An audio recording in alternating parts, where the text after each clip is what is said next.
Casona de San Marcos, canal web de culturas, en nuestro programa Papel de Viento. Este programa es un espacio asignado a la Biblioteca España de las Artes y vamos a tocar temas de literatura, poesía, conservación, restauración y temas de arte en general. Soy Leticia Acuña, directora de la biblioteca, y en esta oportunidad hemos invitado a nuestro querido amigo, artista multifacético peruano, el señor Víctor Escalante Rodríguez, a quien le damos una muy calurosa bienvenida. Y ustedes saben de que el señor Víctor Escalante es un pionero del diseño gráfico. Hace unas semanas atrás presentó el Museo de Arte de San Marcos una muestra retrospectiva por sus 50 años de trayectoria.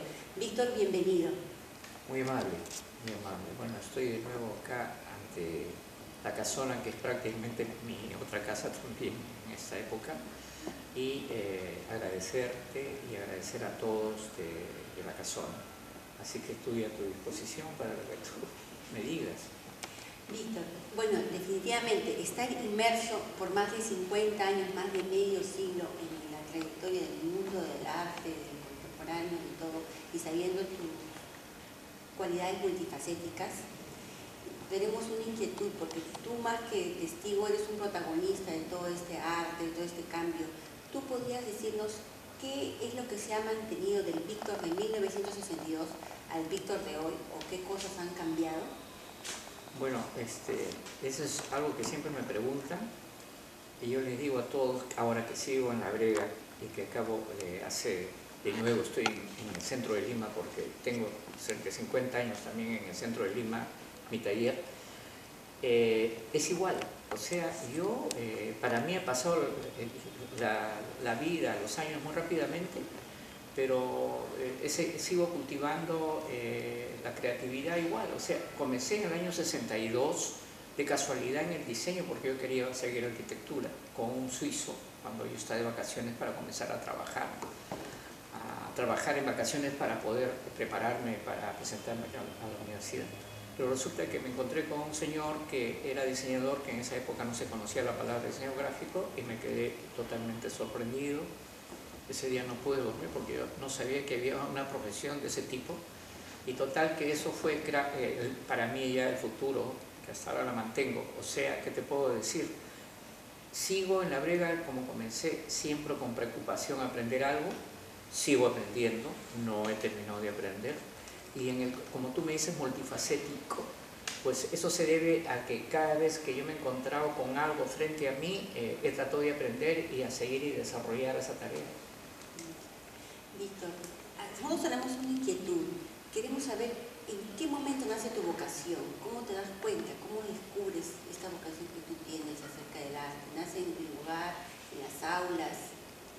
Mira tú, yo creo que nosotros los artistas, y no quiero discriminar a nadie, los artistas, el campo del arte pues es muy amplio, ¿no es cierto? En este caso, yo como artista,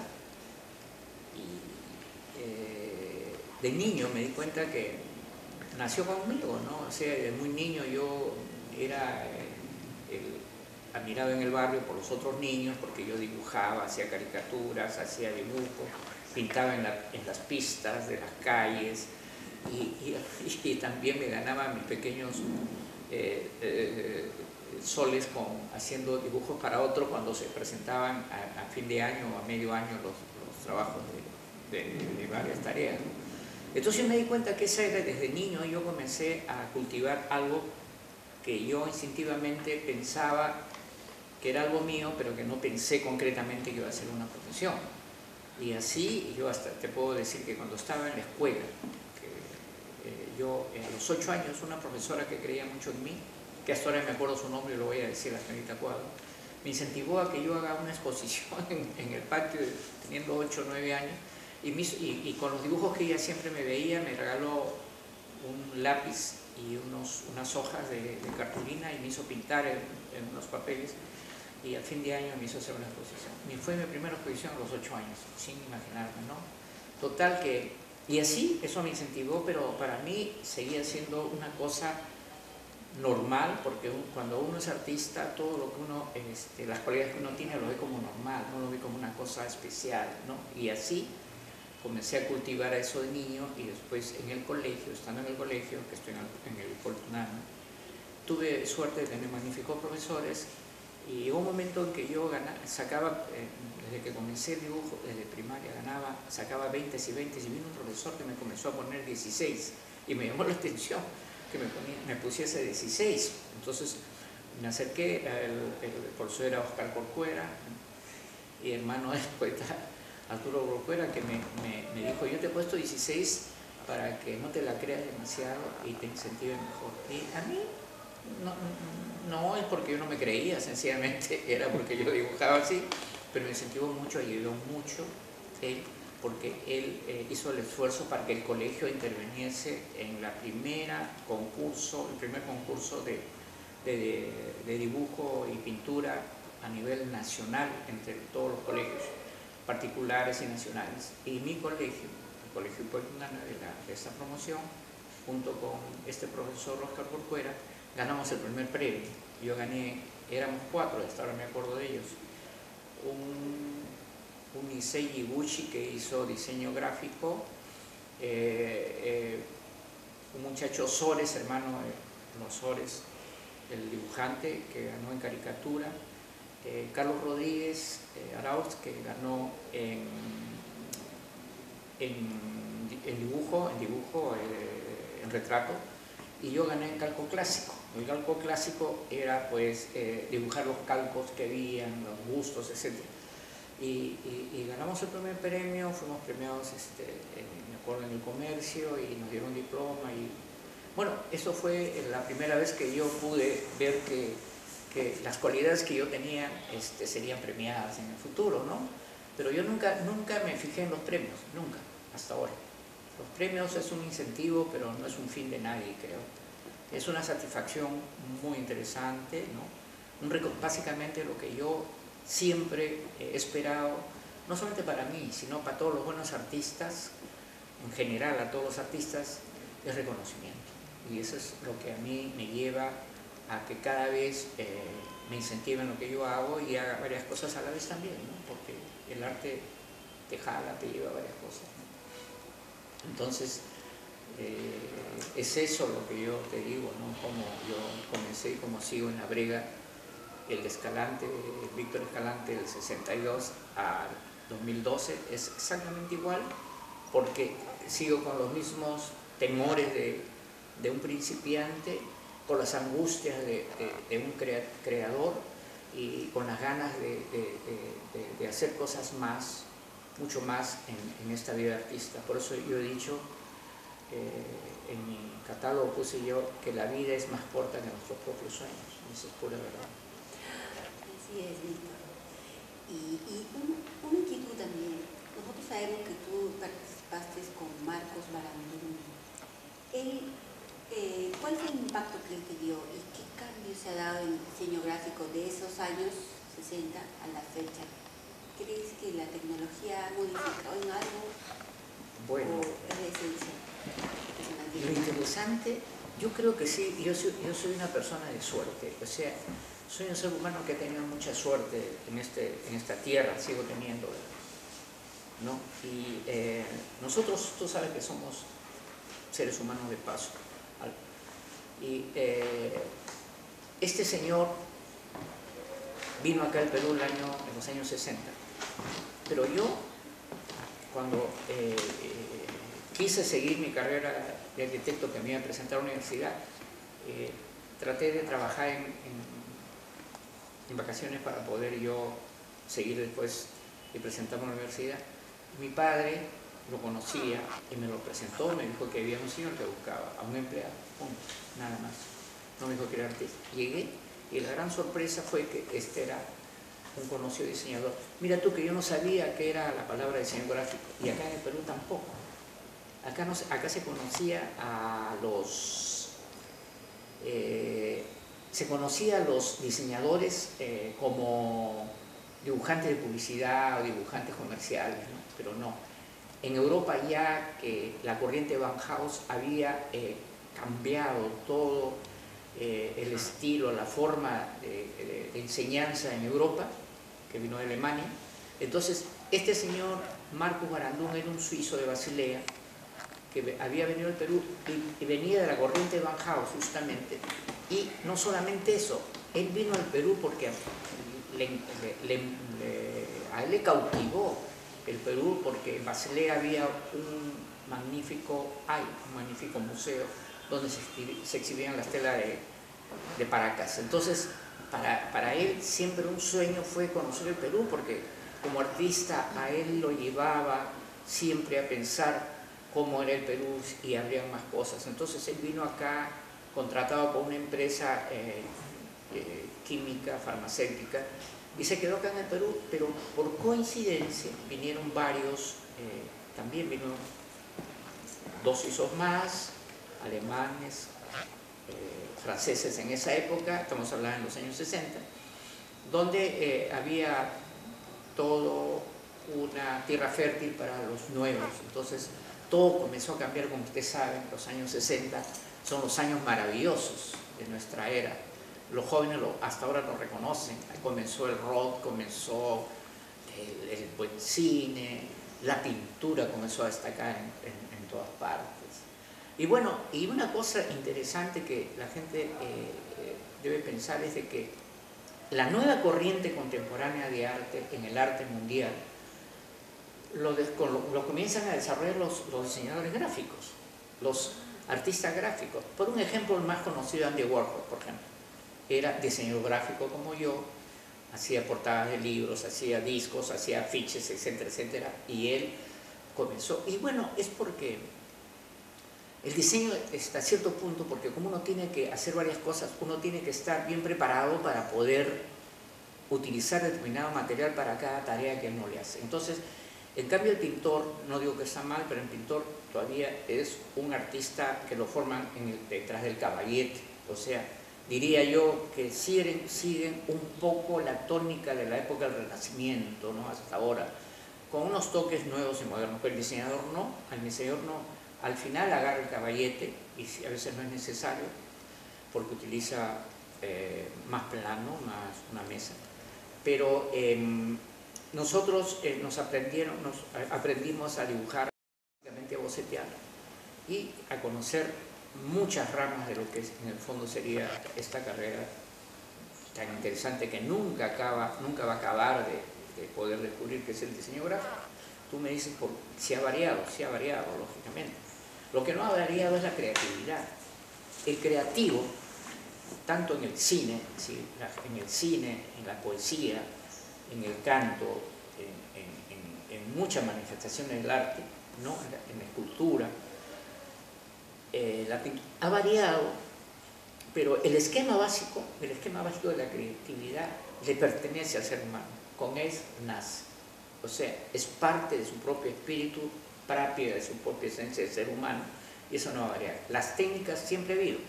En mi época había un tipo de técnica que se desarrollaba porque había venido del offset, de la tipografía que se hacía, vino el offset. Entonces, para el sistema offset de impresión, pues había un sistema también técnico en el diseño gráfico, ¿no?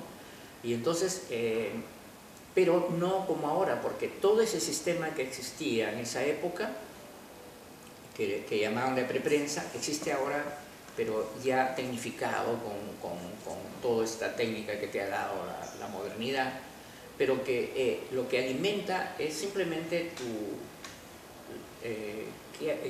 hace más fácil el trabajo del diseño, mucho más fácil, porque lo hace en menor tiempo. Lo que antes lo hacían en un laboratorio de fotomecánica que se llamaba, ahora lo hacen en la misma computadora.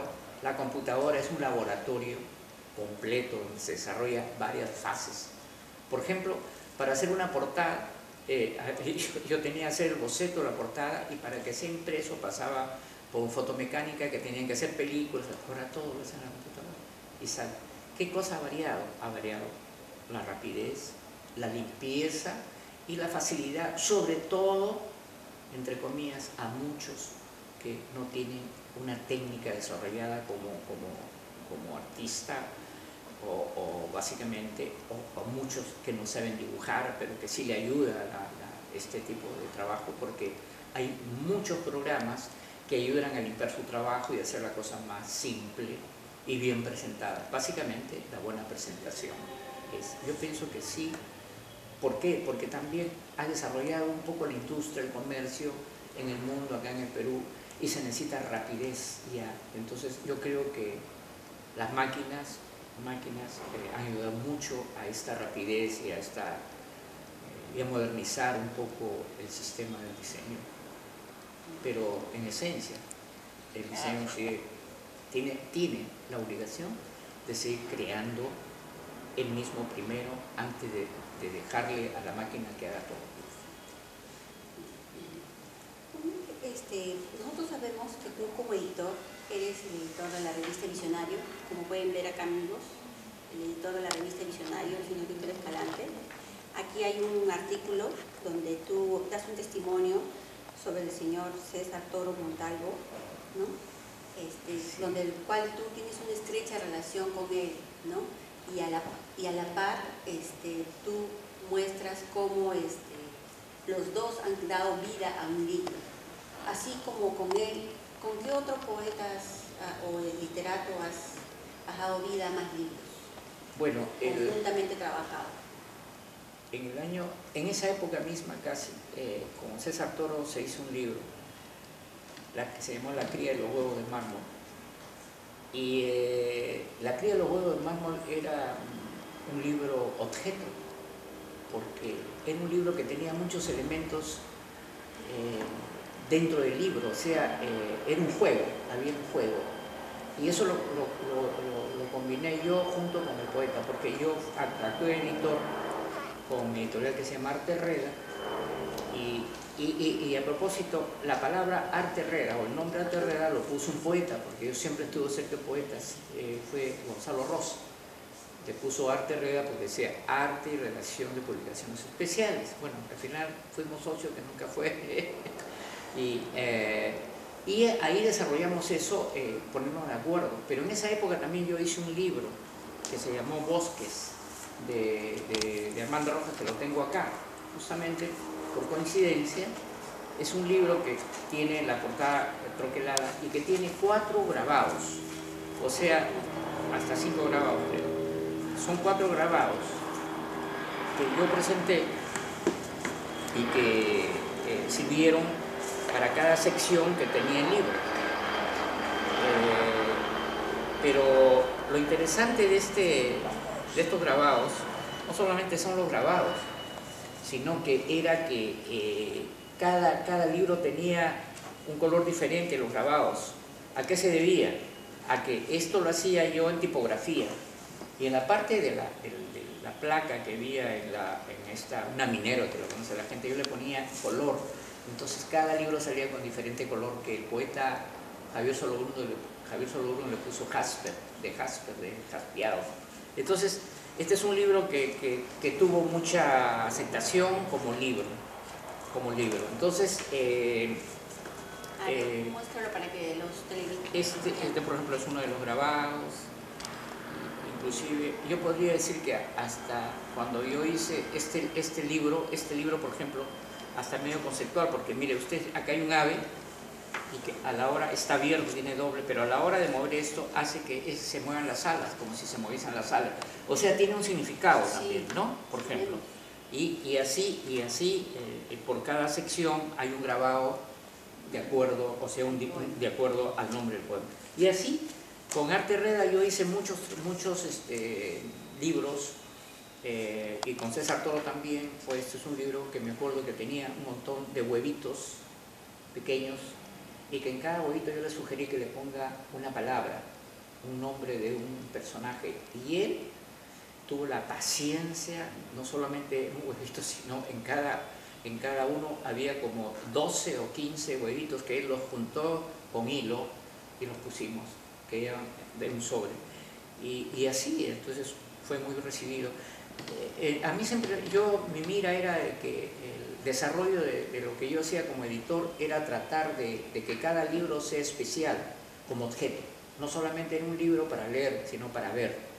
Yo pienso que así deben ser los libros de poesía. La poesía debe tener un adorno especial, porque la poesía es una cosa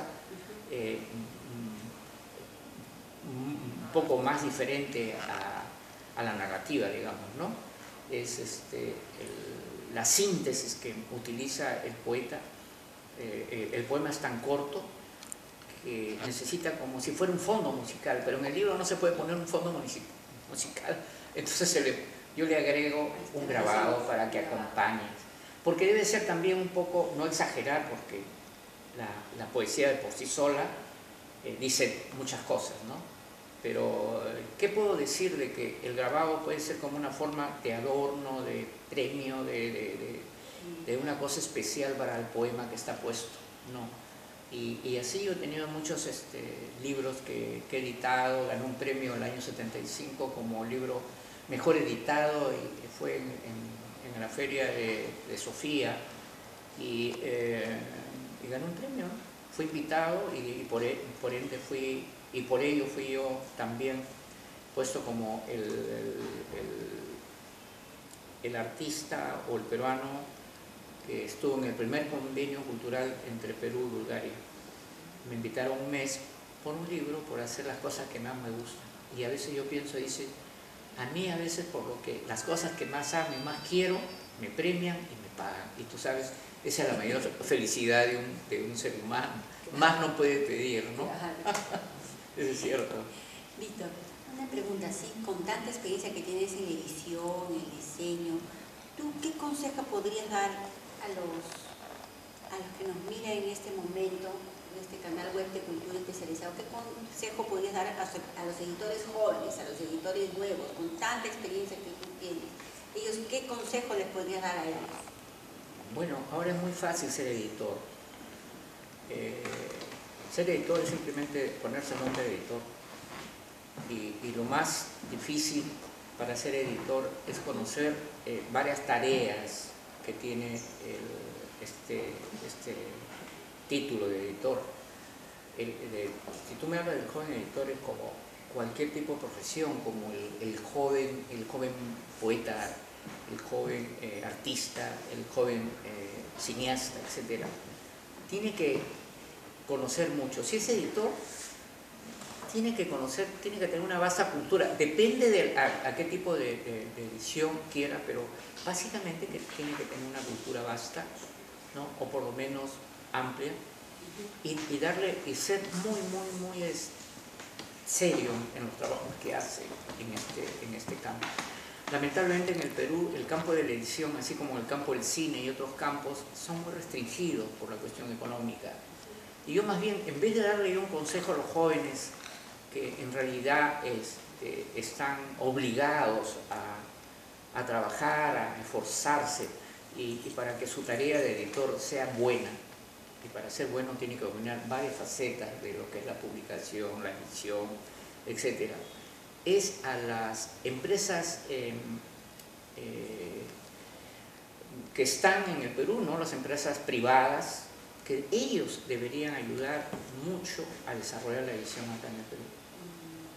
Porque no se dan abasto, por ejemplo, el mercado del libro, ya que hablamos del libro, en este caso de las ediciones, no es muy vasto. ¿A qué se debe? Que el precio del libro es alto. ¿Por qué se debe alto? Porque hay una parte lógicamente comercial, ¿no? Pero yo pienso de que con el incentivo del auspicio de las empresas privadas, el libro se puede abaratar mucho, ¿no?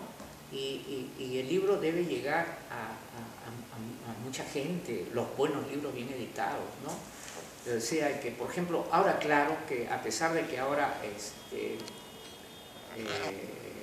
se encuentran libros de segunda, en buen estado, a veces todo, pero eso no da, pues, eso no es todo. Yo pienso de que se debe desarrollar y darle oportunidad a que los escolares, los estudiantes tengan la oportunidad de tener acceso al libro barato, siempre, porque el libro por el precio a veces los padres no pueden pagar a los niños, no a los jóvenes. Entonces eso debe ser, creo que ser el nexo para poder que los jóvenes puedan leer más, nada más. E incentivar también las bibliotecas, es otra cosa. pero básicamente el editor que se desarrolle y aprenda mucho de lo que tiene que hacer. El editor no es tener un nombre y coger un libro y editarlo y ponerlo acá, no. Él tiene que saber todas las facetas y ayudar mucho a que este libro se vea mejor que cuando ya sale impreso.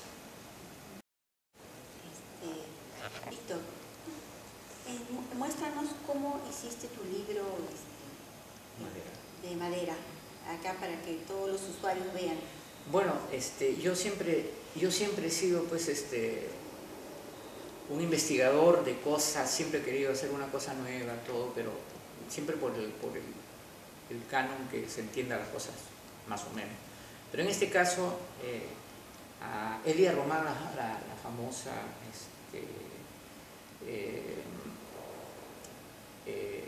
conocedora de arte, crítica de arte, Elia Román,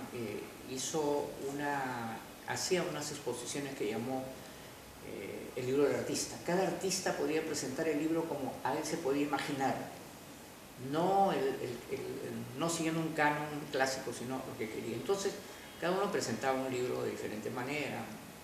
Yo presenté el mío, que era de madera. Hice un libro de madera, pero para esto yo había creado un alfabeto, que acá lo tengo. Es un alfabeto que yo había creado y trataba de utilizarlo. Y vi la oportunidad cuando se convocó esto para hacer un libro de madera, como si el alfabeto contactase un poco con la estructura del material del libro que iba a poner de madera un poco antiguo. Tan es así que me conseguí unas maderas que son del siglo XVII por un amigo que hace muebles antiguos y ahí esto lo pinté y hice las bisagras con cuero y puse la historia de Noé. Entonces, en estas páginas que ven, están acá puestas en acrílico, dibujadas, está la historia de Noé, cómo hizo Noé su famosa barca, ¿no? El arca de Noé. Entonces, esto se llama el arca de Noé. Y en pequeñas cosas está sintetizado, más o menos poéticamente, este libro en madera, que hasta ahora lo guardo. Y pienso utilizar estos signos de esta escritura que he creado, o este alfabeto, para hacer cuadros. Voy a hacer unos poemas con esto y que van a ser coloreados y espero que sea pronto, porque no hay que parar. Sí, pues Víctor, tú no te conformaste con darle forma a la literatura escrita por otros, sino también te has dedicado a la poesía, ¿no? Eso es lo que... ¿Cuál fue tu más influencia qué es lo que te influenció más para hacer tu poesía? Bueno, yo también hago poesía, que mucha gente no lo sabe, pero es lógico, con tantos poetas al lado de joven. A mí me incentivó mucho de niño. Yo recibí un libro cuando fue un personaje que estaba, yo creo que a fines de primaria, un personaje que se llamaba Manuel Escorza y vendía los populibros. Y a través de él compré un libro sobre Vallejo. Y bueno, lo leí. No me acordaba de quién era el libro, cómo se llamaba, César Vallejo, porque en esa época no hay la cobertura que hay ahora sobre los poetas, los nombres de los poetas, no había. Claro. Porque ahora sí se conoce más. En el colegio más nos aprendíamos el poema que el nombre del poeta. El nombre del poeta lo pueden atestiguar muchos mayores. Entonces nos obligaban los profesores, las profesoras, a aprendernos algunos poemas. Entonces yo me aprendí, uno de los poemas que me aprendí fue la de Vallejo, la de Bécquer, de varios, de González Prada, que muy pocos se conocen. Y así, siempre. Y cuando entré a media, comencé yo a leer este mismo libro, ya se comenzaba a comentar mucho sobre César Vallejo, de la obra. Entonces ahí busqué la obra completa por todo lado y me incentivó mucho Vallejo, así como otros poetas que había leído, González Prada, Javier Sologuren, Oquendo de Amat, y algunos extranjeros, ¿no? Como eran los españoles. Y entonces eso desde niño, desde joven, comencé a escribir poesía sin darme cuenta. Escribía poesía y escribía poesía y lo guardaba, sin pensar que eran cosas importantes, porque la poesía es parte de tu estado de ánimo, ¿no? Tu estado del espíritu. Y de acuerdo a cada época, sí, hasta que con el tiempo que me he reunido con muchos por mi trabajo de editor y de diseñador, porque yo he hecho muchas portadas de libros a muchos poetas, pues eso me acerqué. Tuve grandes amigos poetas, Gonzalo Rose, Manuel Escorza, que yo soy gran amigo mío, Javier Sologuren, Armando Rojas, que lo estoy editando, César Calvo, Arturo Corcuera, Reinaldo Naranjo, toda la generación del 60, Inostroza, Cisneros, y que hasta ahora sigo teniendo yo contacto con muchos poetas que sigo conociendo, jóvenes, ¿no? De todo tipo, y descubriendo a través de los jóvenes una poesía que a veces impresiona, pero que son pocos difundidos, porque ahora los jóvenes lo difunden poco, eso es lo malo. Tienen premios, editan todo, pero nadie, no se distribuyen bien sus libros, ¿no? Y eso es lo malo. Acá se hace mucha propaganda al nombre del poeta, pero no a la poesía. Y yo pienso que a lo que se debe promocionar es más a los poemas. Como en mi época, cuando era más niño, que se conocían más los poemas, claro que no había televisión también, ¿no? Y entonces nos obligaban a aprender, nosotros sabíamos y éramos muy felices, porque en cada reunión los papás decían, a ver hijo, recítate un poema, y ese era un poco parte de la tertulia familiar y de la visita, ¿no?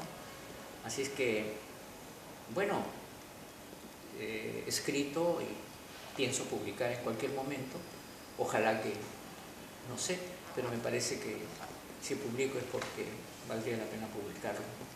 Pero es parte de mi parte creativa que tengo, ¿no? Porque yo he hecho muchas cosas, ¿no? Diseño, pintura, ahora estoy pintando con mayor entusiasmo, pienso seguir exponiendo, he hecho unos poemas afiches, que he puesto poemas de poetas con ilustraciones mías, y que voy a hacer dentro de poco una exposición de mis afiches poemas, que lo voy a hacer creo con unos poetas mexicanos, y lo voy a hacer a nivel internacional, y ojalá que esto prenda. Y pienso hacer una publicación de mis afiches poemas también, pero no míos, sino de muchos poetas peruanos que ya yo he diseñado de Toño Cisneros, de Javier Sologuren, de Omar Lara, que es un chileno, Justo Jorge Paradón, que es un español. Bueno, y sigo yo tratando de crear y crear, que es lo único que me incentiva a mí en este paso en esta tierra, ¿no? Hacer lo que uno más pueda y bien para poder ayudar en algo que otros los incentive también el trabajo. Eso es. Víctor, ¿qué otro material has extraído? No, eso básicamente no. Acá está acá está mi exposición es mi exposición que dice que se llamó Panacas Reales, que ya se conoció, que presento básicamente los 14 incas clásicos, que son retratos de los 14 incas. ¿Se pueden imaginar en abstracto? Me preguntaron, ¿y por qué son así? Yo le digo, que me diga alguien quién conoce a un inca, si alguien ha hecho un retrato del inca real. Todos han sido imaginarios, han sido figurativos imaginarios.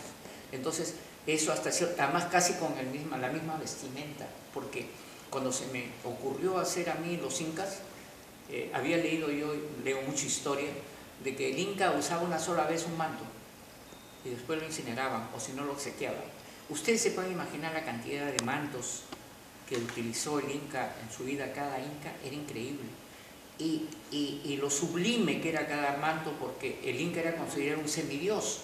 Entonces cada persona que hacía un manto o que tejía un manto lo hacía con un entusiasmo y con un cariño increíble, ¿no?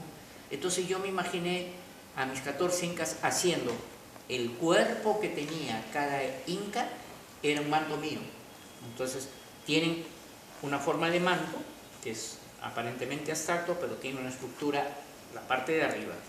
Entonces todos mis incas los hice de esa manera y llegué a 14, que son los 14 incas oficiales del Inca Garcilaso de la Vega. Este está en el Museo de Arte Contemporáneo justamente de la Casona, Pachacútec, y están todos los incas hasta el último Atahualpa. Y después, por ejemplo, acá es lo que yo me imagino lo que es una panaca real.